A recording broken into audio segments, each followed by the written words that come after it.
Hi guys and welcome back. Philosophy is the basis for all of your functions in life.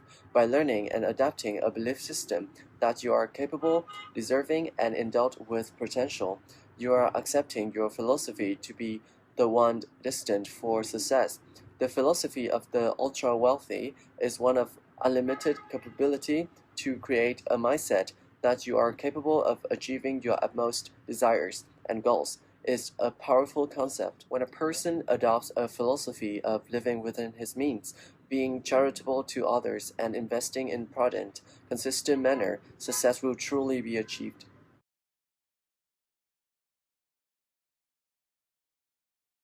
The waitress who brought me my coffee at Denny's, I would say, would you mind if I asked you one of the most important questions you will ever be asked in all of your life? Would you mind if I asked you one of the most important questions you will ever be asked in all of your life? You got to say yes to that, right? That's a genius way of saying it. I'm asking you to be the genius. And she says, no, what is the question? I said, the question is, have you found the opportunity that's going to take care of you and your family for the rest of your life? That's one of the most important questions anybody will be asked in all of their life. Have you found the opportunity that's going to take care of you and your family for the rest of your life? It's called a one-sentence seminar. Good question. She says, well, no. I said, then would you mind if I asked you the second most important question you will ever be asked in all of your life? And she says, what is that? And I said, the question is, are you spending some time every week actively looking for that opportunity? Those are two of the most important questions you will ever be asked in all of your life. And who's going to ask those questions if we don't? Nobody, probably. She says, well, no, I haven't found it, and I'm not looking.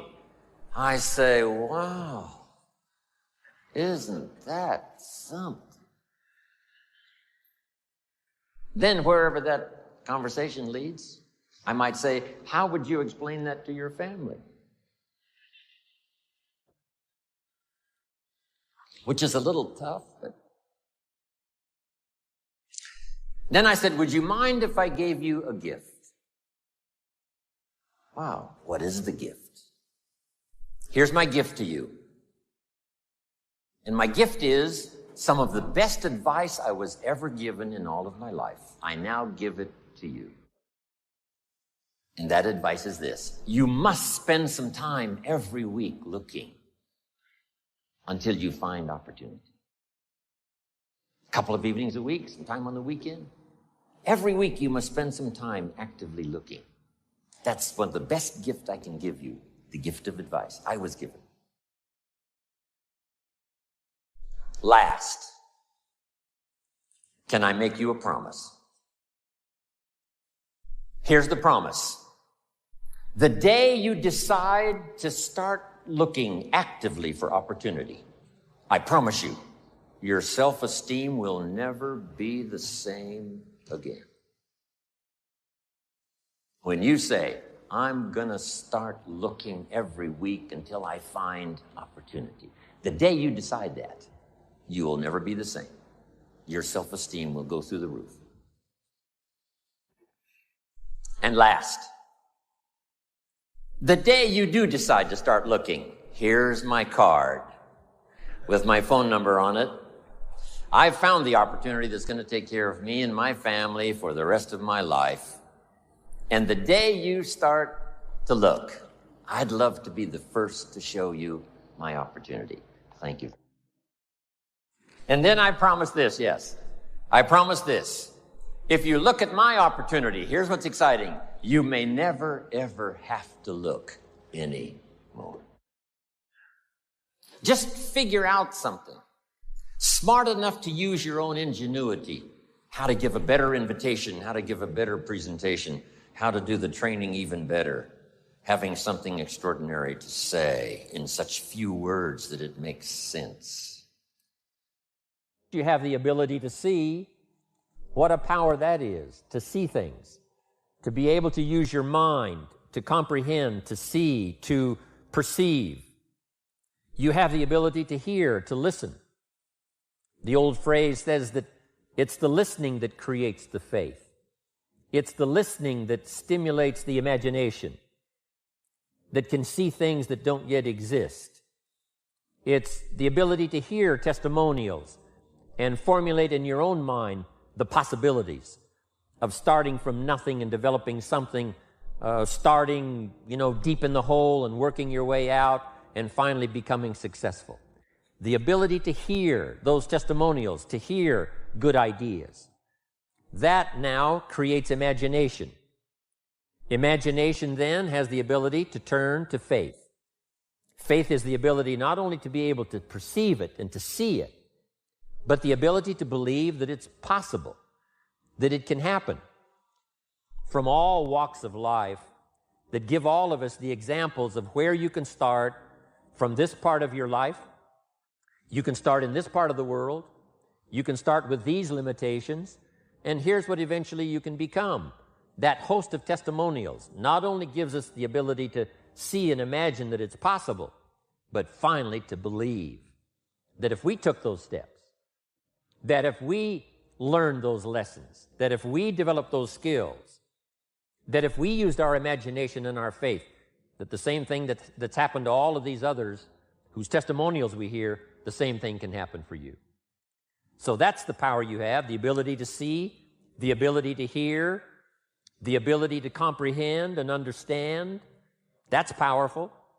The ability to believe that it's possible. The ability to evaluate it, what it might mean for you. We hear a testimonial and we say, yes, but how would that apply to me?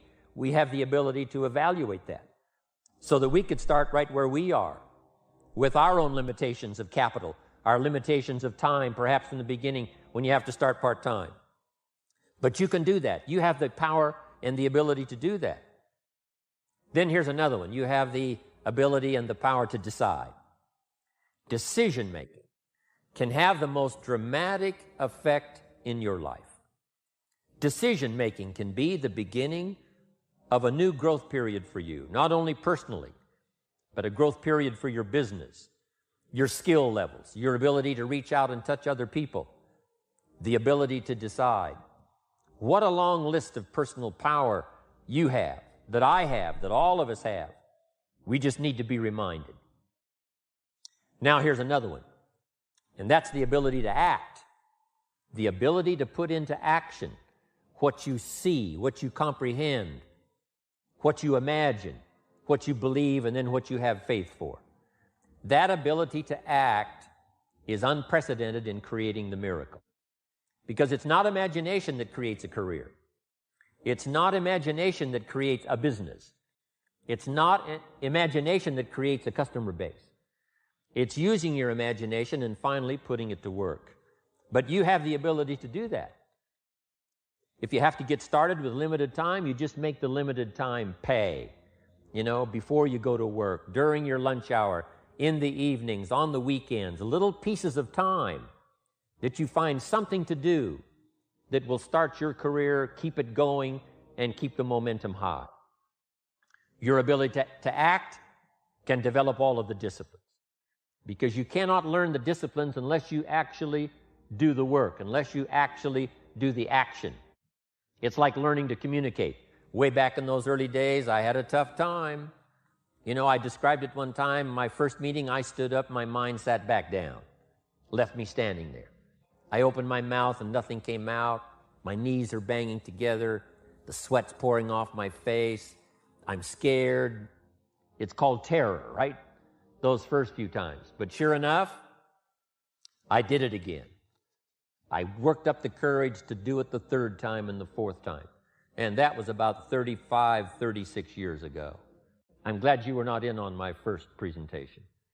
And now much more confidence all these years later because I have acted on practicing my skills to communicate.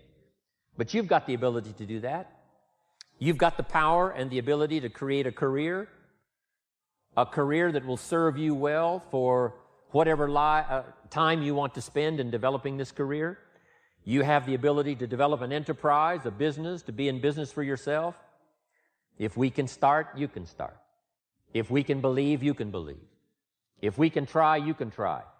And if we can try again, you can try again. If you can keep trying until finally it gets easier, finally the skills start to develop, if any of us can do it, you can do it. You have the ability to develop these disciplines that create value in your life. The disciplines, learning how to sell, learning how to get customers, learning how to build that customer base, the skills of learning how to recruit. You can learn to do that. You have the power to do that.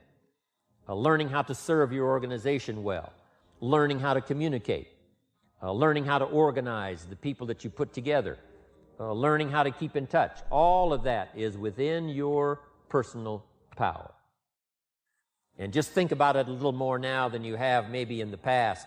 There's no reason why you can't have all of the business you want, all of the success you want. There's no reason why you cannot dramatically, this year especially, affect your own life. And by that, affect the lives of the people that you want to touch in the years to come. Each person's income is determined primarily by their philosophy, not by the economy. Once I understood that, then I said, well, I don't have to go to work on the economy. And the answer was no. You only have to go to work on yourself to make yourself more valuable. So now here's 5 things I want to share with you. And the first one is your personal philosophy. What could get you more prepared and ready for cashing in on the opportunity of the 21st century? And here's the first one, personal philosophy. Your personal philosophy is like a guidance system that helps you make decisions what to do, what not to do. From the information you get and what you learn and what you know, we decide. Maybe your philosophy would have been 5 years ago never to attend seminars like this. You just didn't go. Now 5 years later, here you are. Something happened along the way to change your mindset, saying, hey, for the money and the time, if I just get one good idea and walk away, it certainly is worth the money and the time. So now that little amendment in your philosophy, you now say, I'm going to regularly go, because it doesn't take but a few ideas to make a great difference in your income, personal life, social life, and all the rest. So now you know that's valuable. A change of mind, a change of idea. So that's what personal philosophy is all about. The more we learn, the more we know, the better we're able to make better decisions about 2 major things. Your philosophical guidance system does 2 things. For your notes, number 1, helps you to see the dangers on one side so you can avoid those. But here's what else your guidance system does. Personal philosophy helps you to see the opportunities on the other side so that you can expand those, maximize those. And here's what that's called. The game of life is to minimize the dangers and maximize the opportunities. And the more we know and the more we learn, the more experience we gather in sessions like this, from the sermon on Sunday morning to the books we read and all the rest, helps us to keep continually adjusting our philosophical guidance system so that we minimize more dangers, maximize more opportunities. That's really the game of life. I couldn't put it much more simply. So number 1, we're affected by what we know. Now, how do we know more things and learn more things that'll help us readjust our thinking so we can avoid the dangers, maximize the opportunities? Here's number 1, learn from personal experience. One way to learn to do something right is what? First do it wrong, right? Mess up, and then you say, wow, that was costly.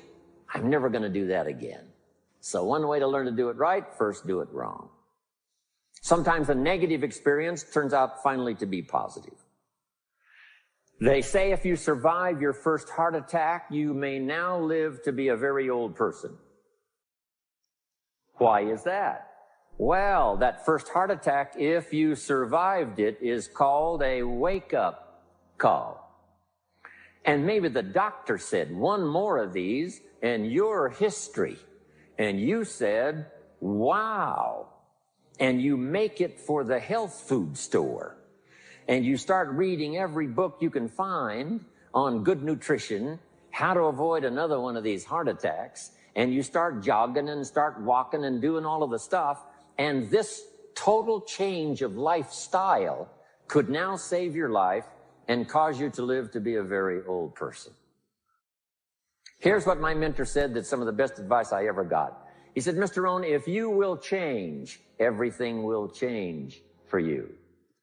If you'll start making personal changes, your income will change, your health will change, your future will change, everything will change, if you're willing to start making the changes.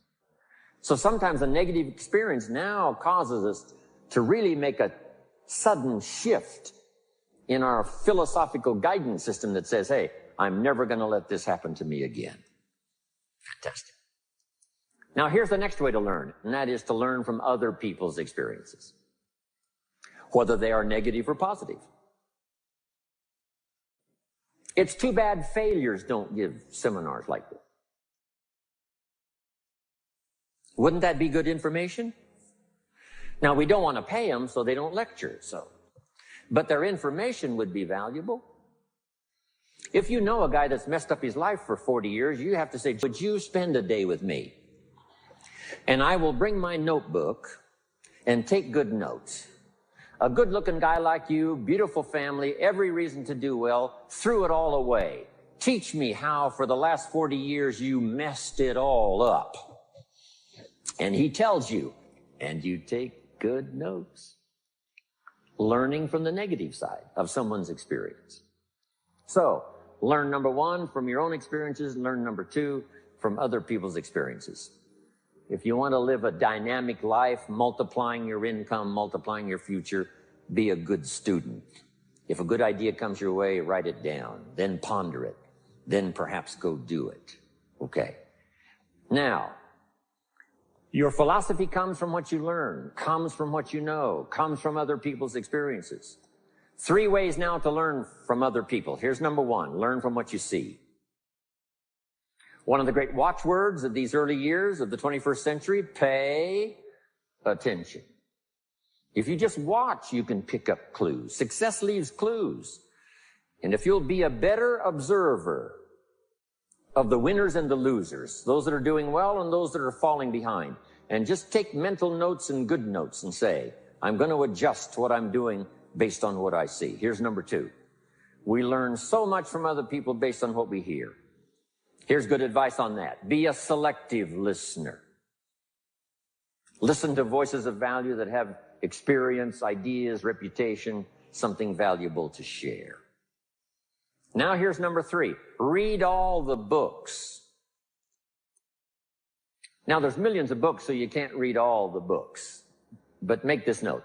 Read all the books you need to read to make you as wealthy as you want to be, as healthy as you want to be, as prosperous, as productive, as unique a human being as you want to be. Read all of those books. Don't leave those books go unread. Now, jot this down. When you do read, you have to sort through what you read and decide which is valuable to try. That's part of the process of learning. Gathering information and sorting through it. 1, the information that would apply to you, and what you think would be valuable based on your current philosophical opinion. So read all the books. Our lives are greatly affected by what we learn and what we know.